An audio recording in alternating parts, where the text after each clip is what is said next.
Welcome to BEBEK Radio, where we learn English and Turkish.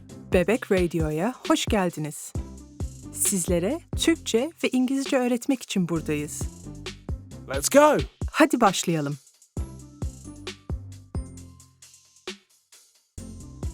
Dog. Dog.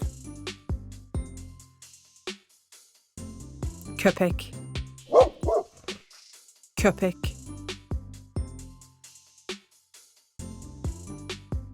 Cat. Cat. Kedi. Kedi.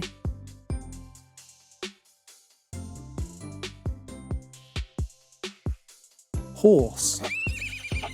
Horse.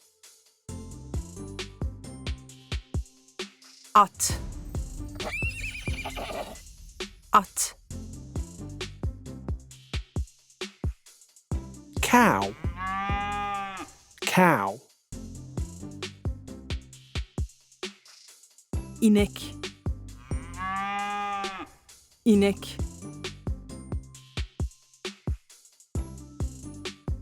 Sheep. Sheep. Koyun. Koyun.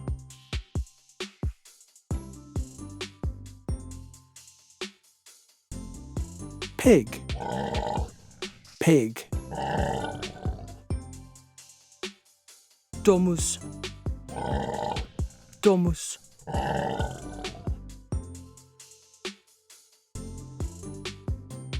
Duck. Duck. Ördek. Ördek. Chicken. Chicken.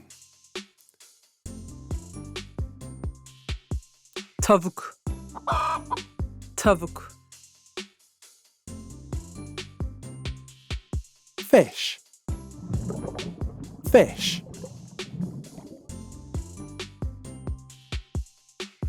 Balık. Balık.